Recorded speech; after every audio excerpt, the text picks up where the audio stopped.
नमस्कार दोस्तों, आज मैं आपको एक कहानी बताता हूँ। कर भला तो होगा भला। बात बहुत छोटी है लेकिन सच है। एक प्रसिद्ध राजा था जिसका नाम रामधन था। अपने नाम की तरह प्रजा सेवा ही उसका धर्म था। उनकी प्रजा भी उन्हें राजा राम की तरह पूजती थी। वो निष्काम भाव से सहायता करते थे, फिर चाहे वो उनके राज्य की प्रजा हो या अन्य किसी राज्य की। उनकी ख्याति सर्वत्र थी। उनके दानी स्वभाव और व्यवहार के गुणगान उसके शत्रु राजा तक करते थे।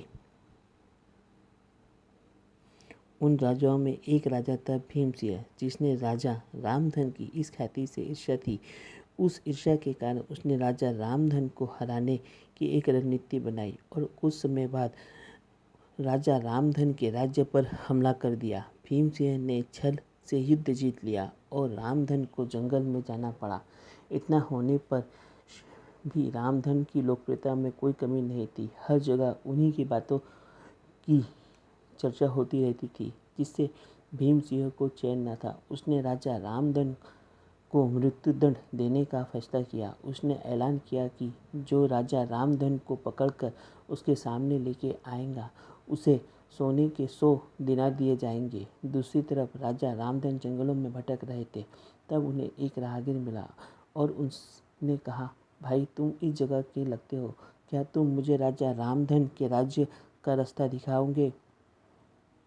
राजा रामधन ने पूछा, तुम्हें क्या काम है राजा से? तब राहगीर ने कहा, मेरे बेटे की तबीयत ठीक नहीं है, उसके इलाज में सारा धन चला गया। सुना है राजा रामधन सभी की मदद करते हैं, सोचा उन्हीं के पास जाकर याचना करूं।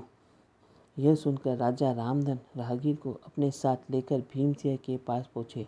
उन्हें देखकर दरबार में सभी प्रजा अचंभित रह गई।